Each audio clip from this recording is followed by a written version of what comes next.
नमस्कार दोस्तों, स्वागत है आपके अपने YouTube चैनल मेहरा क्लासेस में। तो दोस्तों ऑलरेडी आप सभी को पता है कि ग्रेड 1 की जॉइनिंग अभी रुकी हुई थी और रिसेंटली ही आपको अपनी प्रोविजनल जॉइनिंग मिल चुकी है और कुछ टाइम बाद आपकी पोस्टिंग भी हो जाएगी। तो जिन्होंने इसमें अप्लाई किया था और सिलेक्शन हुआ है, उनको मेहरा क्लासेस की ओर से हार्दिक हार्दिक शुभकामनाएं। उम्मीद करते हैं कि आप अपना काम ईमानदारी और निष्ठा के साथ करेंगे। फिलहाल में हम आपको बता दें दोस्तों कि अतिथि विद्वान मतलब जन भागीदारी समिति से कुछ जगह पर पोस्ट निकली हुई है, जिसका आवेदन आप कर सकते हैं यदि आप इंटरेस्टेड हैं। तो कहाँ निकली है और किस तरीके से हमें आवेदन करना होगा, इसके रिगार्डिंग दोस्तों हमें चलना होगा आगे की ओर। और आगे बढ़ने से पहले आप सभी से रिक्वेस्ट जरूर करना चाहेंगे, यदि आप हमारे चैनल पर नए हो तो चैनल को जरूर सब्सक्राइब कर लेना, ताकि जो भी अतिथि विद्वान से संबंधित जानकारी आए आप तक पहुंच जाए। तो हम चलते हैं दोस्तों। तो यहाँ पर हम देख सकते हैं दोस्तों कि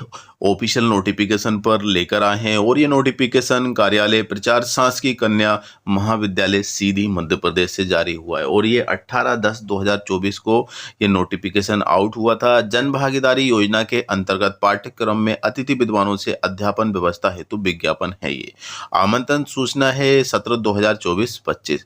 महाविद्यालय में निम्नलिखित विषयों में जन भागीदारी योजना के अंतर्गत स्नातक एवं स्नातक स्तर पर पाठ्यक्रम संचालित है।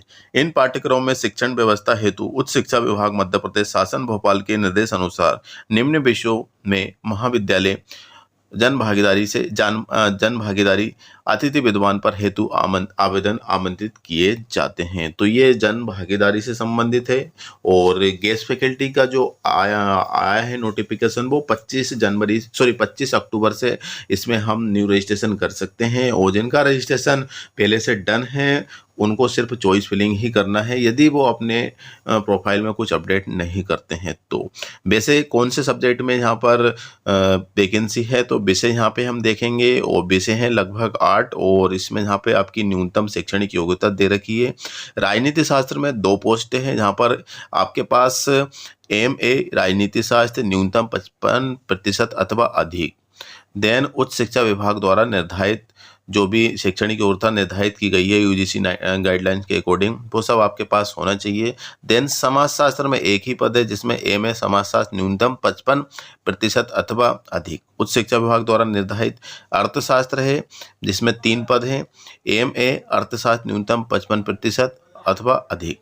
इसके बाद हिंदी सब्जेक्ट में भी 3 पद हैं, MA हिंदी न्यूनतम 55% अथवा अधिक। इतिहास में 1 पद है, वनस्पति शास्त्र में भी 1 पद है, प्राणी शास्त्र में 1 है, रसायन शास्त्र में 1 है और गणित में यहाँ पर 2 पद देखने को मिल रहे हैं। और सभी में जो आपकी PG है कम से कम आपका 55% होना अनिवार्य है। इसके बाद आपका नेट सेट या PhD होना भी जरूरी है, क्योंकि ऑलरेडी आप सभी को पता है।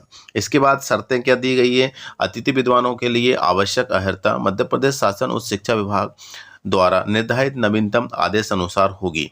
नवीनतम आदेश अनुसार मतलब 5/10/2023 को जो नवीन नीति जारी की गई थी, लागू हुई है, उसके अकॉर्डिंग ही इसमें आपकी ज्वाइनिंग दी जाएगी। देन मध्य प्रदेश की संख्या में परिवर्तन निरसन विज्ञप्ति को आंशिक या पूर्णतः निरस्त करने एवं मानदेय राशि के परिवर्तन का पूर्ण अधिकार महाविद्यालय जन भागीदारी समिति का रहेगा। मतलब जो भी निर्णय होंगे या फिर उस जगह पर कोई परमानेंट पोस्ट आ जाती है, फैकल्टी आ जाती है, तो आपको बिना बताए ही वहाँ से मतलब निकाल दिया जाएगा। और राशि में भी परिवर्तन कर सकते हैं कि कितनी राशि दी जा रही है। वैसे जो गेस्ट फैकल्टी की जो राशि दी जाती है, मतलब आपको जो सैलरी मिलती है गेस्ट फैकल्टी में, वो 2000 रुपये पर डे के हिसाब से मिलती है। लेकिन दोस्तों जन भागीदारी समिति में ऐसा नहीं है। ऑलरेडी आप सभी को पता है कि 18 से 20 हज़ार ही इसमें मिलती है और किसी किसी जगह पर तो 16-15 हज़ार रुपये में भी जन भागीदारी समिति में काफ़ी लोग वर्क कर रहे हैं। तो कंपेयर बहुत ही ज़्यादा देखने को मिल रहा है गेस्ट फैकल्टी और जन भागीदारी समिति। काम वही करना है लेकिन सैलरी बहुत कम मिल रही है। जैसे कि तीसरे नंबर पर देखें तो चयनित उम्मीदवार को प्रदत्त दायित्वों का असंतोषजनक निर्वहन होने पर अनुशासन संबंधी विवाद की स्थिति में पद से हटाए जाने का अधिकार महाविद्यालय के प्रचारक को रहेगा। उनका निर्णय अंतिम एवं सर्वमान्य रहेगा। जैसे कि चयनित जो भी सिलेक्शन हुआ है उसमें, और उनका जो पढ़ाना है और लेक्चर लेना है और असंतोषजनक रहा, है ना, रिजल्ट में असंतोषजनक रहा, या फिर किसी प्रकार का आपने अनुशासनहीनता की है, तो आपको वहाँ से निकाला भी जा सकता है। और यह निर्णय का हक पूर्णतः प्रचार का ही रहेगा, प्रिंसिपल का रहेगा, और ये अंतिम एवं सर्वमान्य रहेगा। चौथे नंबर पर देखें तो उक्त पद पूर्णतः अस्थायी है तथा बिना किसी पूर्व सूचना के समाप्त किया जा सकता है। आवेदन पत्र के लिफाफे पर पद का नाम एवं विषय अनिवार्य रूप से लिखें। आवेदन पत्र सचिव जन भागीदारी समिति शासकीय कन्या महाविद्यालय सीधी के नाम से बंद लिफाफे में सभी प्रमाण पत्रों की स्वयं सत्यापित प्रति के साथ स्वयं आकर या रजिस्टर्ड पोस्ट द्वारा कार्यालयीन समय में दिनांक 25/10/2025 तक साय 5:30 तक जमा कर सकते हैं। तो ऑलरेडी आप सभी को इसमें दिया गया है क्लियरली कि आवेदन के पत्र जो लिफाफे में हम दिखेंगे तो उसके ऊपर आपका विषय एवं नाम जरूर लिखना है, और 25/10/2024 तक हम इसमें आवेदन कर सकते हैं, और या तो फिर आप स्वयं जमा करेंगे या फिर आप रजिस्टर्ड पोस्ट करेंगे।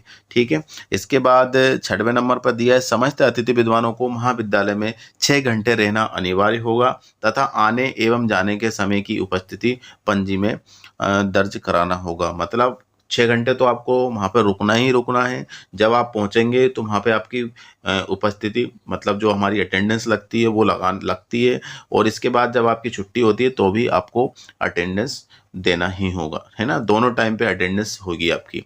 इसके बाद 7वें नंबर, किसी प्रकार के अवकाश की पात्रता नहीं होगी। मतलब जो अवकाश मिलते हैं अलग तरीके से, जैसे कि आप छुट्टी लेना चाह रहे हैं, वो इमरजेंसी की एक बात अलग है, लेकिन इस तरीके से ज़्यादा छुट्टी नहीं दी जाएगी। बाकी गवर्नमेंट हॉलीडे होते हैं वो दिन तो आपको छुट्टी मिलेगी।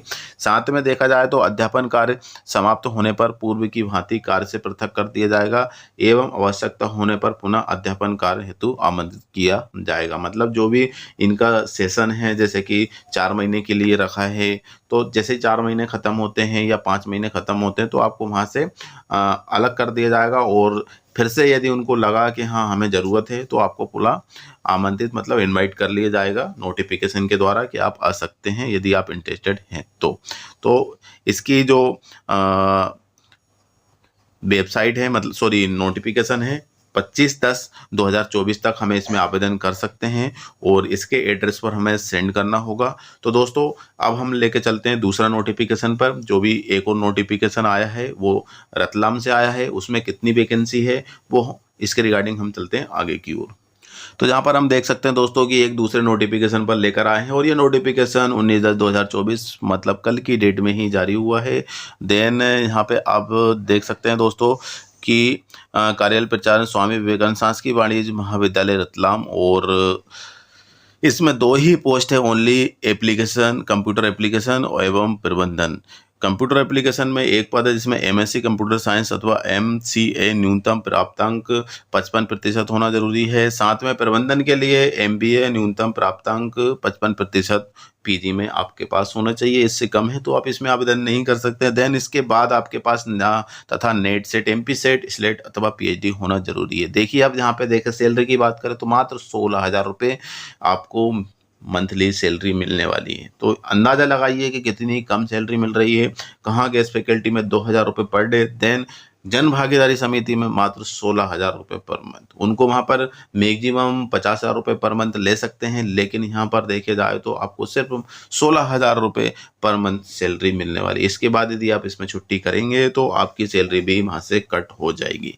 चलिए अब इसके नियम एवं शर्तें और समझ लेते हैं कि स्वास्थ्य योजना अंतर्गत अतिथि विद्वानों का चयन मध्य प्रदेश शासन उच्च शिक्षा विभाग के आदेश क्रमांक F देश भोपाल दिनांक 5/10/2023 के अनुसार किया जाएगा। मतलब 5/10/2023 को जो नवीन नीति लागू हुई है वही उसी के रिगार्डिंग आपका जहाँ पर ज्वाइनिंग दी जाएगी, उसी के अनुसार आपको फॉलो करना होगा। साथ में दूसरे नंबर पर देखें तो उपरोक्त आमंत्रित अतिथि विद्वान महाविद्यालय की स्थापना एवं लोक सेवक की विधि विहित परिभाषा के अंतर्गत नहीं माने जाएंगे। अध्यापन व्यवस्था के अंतर्गत दी जाने वाली सेवा पूर्णतः अस्थायी होकर बिना किसी पूर्व सूचना के समाप्त कर दी जा सकती। तो ऑलरेडी इसको तो आपको पता ही है कि ये सिर्फ अस्थायी है। देन यदि यहाँ पे हम देखें कब तक हम इसमें आवेदन करेंगे तो आवश्यक अर्हता एवं प्राप्त उम्मीदवार विज्ञापित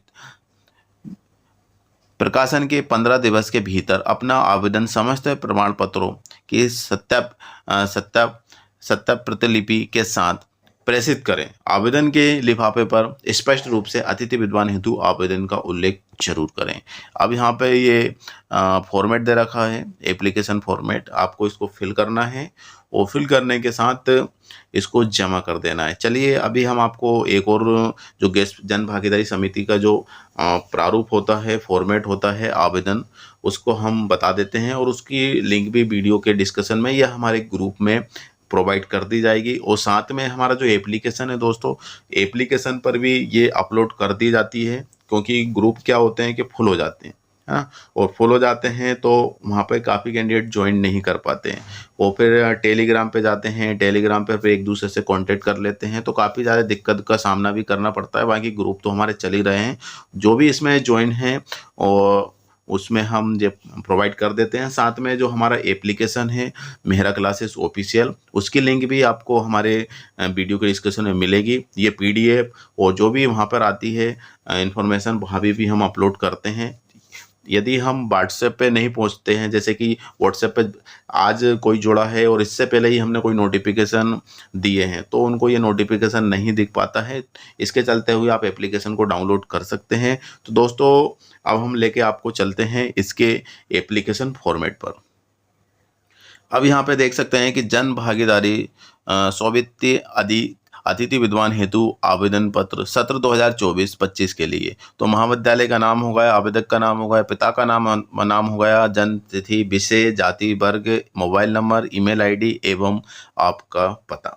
और यहाँ पे लेटेस्ट आपका फोटो पेस्ट करना है। साथ में योग्यता में क्लियरली लिखा हुआ high school, high secondary school, स्नातक, स्नातकोत्तर, एमफिल, पीएचडी, नेट स्लेट एवं अन्य योग्यता आपके पास है तो। और यहाँ पर वर्ष कौन से पास की, पूर्णांक, प्राप्तांक, प्रतिशत एवं संलग्न छायाप्रति संलग्न करें। साथ में दोस्तों यहाँ पे क्लियर लिखा है कि यदि आपके पास कोई अनुभव है, केवल शासकीय महाविद्यालय में शैक्षणिक कार्य का अनुभव मान्य होगा। मतलब यदि आपने कहीं भी गवर्नमेंट कॉलेज में पढ़ा है तो उसका विवरण आप दे सकते हैं, और कितने कालखंड है, कौन से वर्ष में आपने किया है, वो सब आपको यहाँ पे बताना होगा। और इसके बाद घोषणा पत्र में देना होगा कि जो भी जानकारी है वो सही है, असत्य पाए जाने पर मेरा आवेदन निरस्त कर दिया जावे, ऐसा ही डिक्लेरेशन आपको देना होगा। तो ये सब आपको वीडियो के डिस्कशन में, हमारा जो एप्लीकेशन है उसकी लिंक मिलेगी, डाउनलोड कीजिए और वहां से डाउनलोड कर सकते हैं। साथ में ग्रुप में भी ये प्रोवाइड कर दिया जाएगा। फिलहाल के लिए दोस्तों बस इतना ही है, फिर से मिलेंगे नए वीडियो नए टॉपिक के साथ। जब तक के लिए जय हिंद, जय भारत।